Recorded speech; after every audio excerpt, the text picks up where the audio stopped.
saveur divine. Cette bonne nouvelle du royaume sera prêchée dans le monde entier pour servir de témoignage à toutes les nations. Alors viendra la fin. Ce pain céleste vous est présenté par Immaculée Niraneza.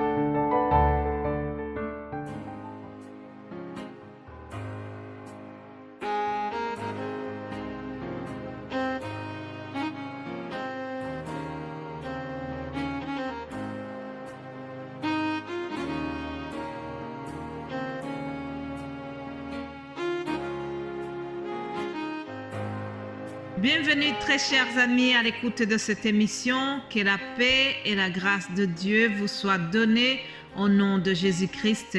J'espère que vous allez bien. Je remercie Dieu qui me donne encore le souffle de vie aujourd'hui. Nous allons continuer l'histoire que j'ai commencée hier. Disons que c'était l'introduction et aujourd'hui nous allons voir la suite. 2 Rois chapitre 4 au verset 21. Je lis au nom de Jésus-Christ. Elle monta, le coucha sur le lit de l'homme de Dieu, ferma la porte sur lui et sortit. Elle appela son mari et dit, « Envoie-moi, je te prie, un des serviteurs et une des ânesses, je vais aller en hâte vers l'homme de Dieu et je reviendrai. » Au verset 26, je lis ceci. « Maintenant, cours donc à sa rencontre et dis-lui, te portes-tu bien? Ton mari et ton enfant se portent-ils bien? » Elle répondit, bien. Et dès qu'elle fut arrivée auprès de l'homme de Dieu sur la montagne, elle embrassa ses pieds. Géasi s'approcha pour la repousser. Mais l'homme de Dieu lui dit, laisse-la, car son âme est dans l'amertume, et l'Éternel me l'a caché et ne me l'a point fait connaître.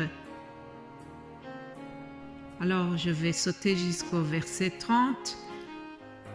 La mère de l'enfant dit, l'Éternel est vivant et ton âme est vivante, je ne te quitterai point. Et il se leva et la suit. Ensuite au verset 33. Élisée entra et ferma la porte sur eux deux, et il pria l'Éternel. Il monta et se coucha sur l'enfant.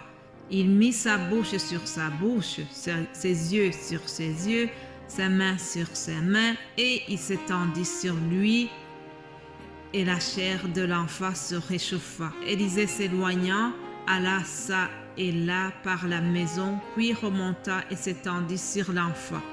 Et l'enfant éternua 7 fois et il ouvrit les yeux. Alléluia, Amen. Chers amis, voilà ce que nous pouvons retenir de ce grand récit que je vous ai lu hier puis aujourd'hui. Comme vous savez, cet enfant qui est mort, c'était un fils qui est venu après une longue épreuve.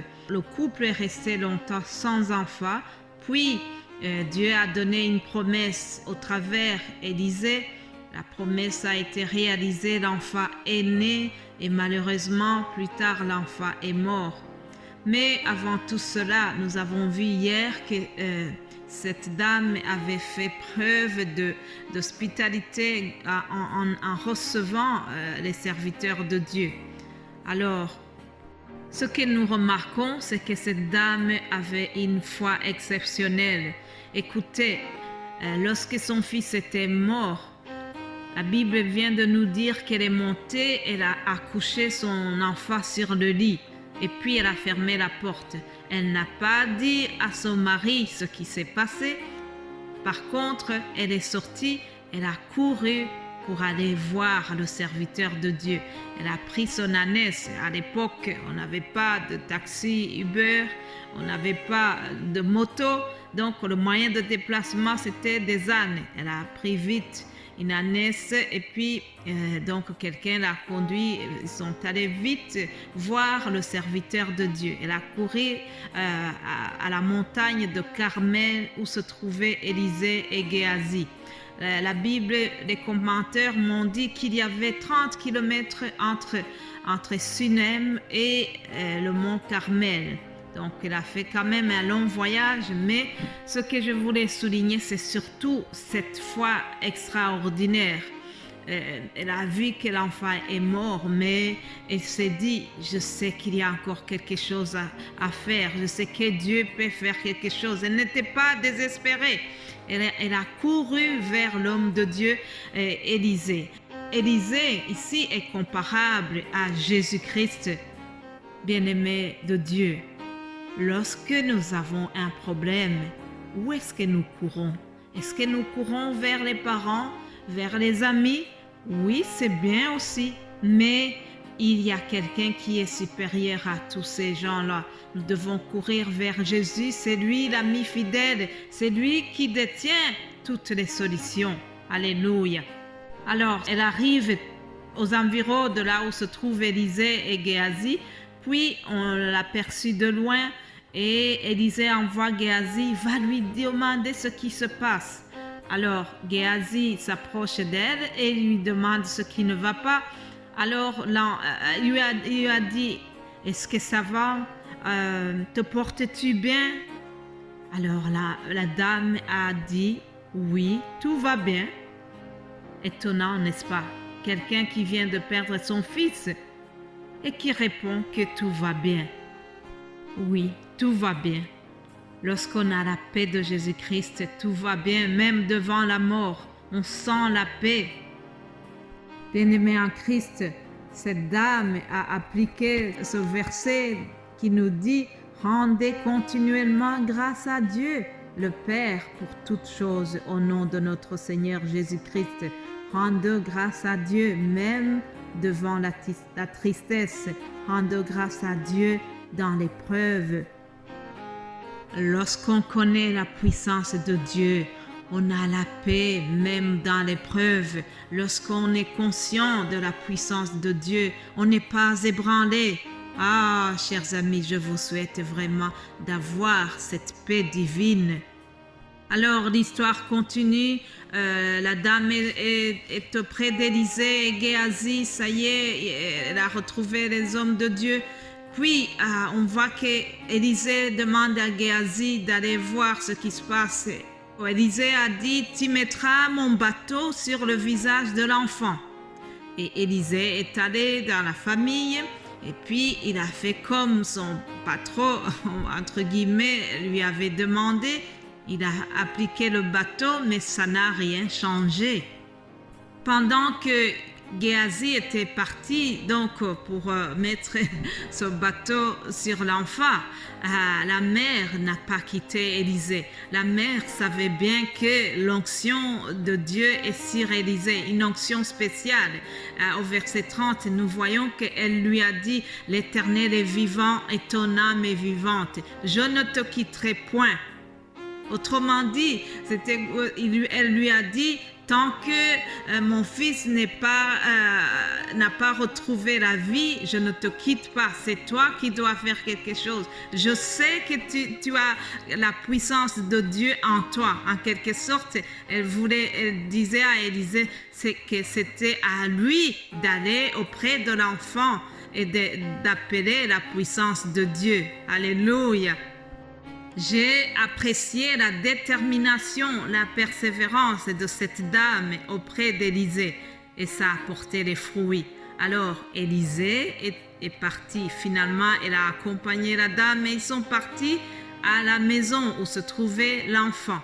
Et Élisée entrant dans la maison et puis il ferma la porte et puis il a prié l'Éternel. C'est ce que nous voyons au verset 33. Alors il a mis sa bouche contre la bouche de l'enfant, ses yeux et tout ce que nous lisons au verset 34. Et on nous dit que l'enfant a éternué 7 fois. Alléluia, 7 fois. Et il a ouvert les yeux. Pourquoi est-ce qu'on souligne que l'enfant éternue 7 fois? 7 fois, 7 c'est le chiffre de la perfection. Alléluia. 7, c'est la plénitude de Dieu. Alléluia. Bien-aimé de Dieu, notre Seigneur est puissant. Dieu a utilisé Élisée pour faire éclater sa gloire dans cette région où on priait des idoles, où il y avait vraiment la domination de l'idolâtrie, on priait Baal, mais il a montré que c'est lui, le Dieu Tout-Puissant, qu'il est au-dessus de ces idoles. Alléluia. Nous avons un Dieu Tout-Puissant. Nous avons un Dieu qui ressuscite même les morts. Oh, notre Dieu est puissant, notre Dieu est souverain. Alléluia. Alors, tu peux m'écouter en ayant quelqu'un qui vient de passer des mois dans le coma et tu te dis, est-ce que vraiment si Dieu a fait tout ça pour la synamite, pourquoi est-ce qu'à moi, il ne réveille pas mon malade, ma personne qui est malade? Pourquoi est-ce qu'il ne réveille pas mon mari qui est malade, mon fils, ma femme? Alors je voudrais te dire que Dieu est souverain. Dieu fait ce qu'il veut et quand il veut. Si nous sommes dans le malheur, cela ne dit pas qu'il ne nous aime plus ou qu'il n'est plus capable. Je vous prie vraiment d'être persévérant et d'être courageux dans l'épreuve. C'est ce que je vous souhaite. Alors nous allons continuer demain. Passer une agréable journée. Amen.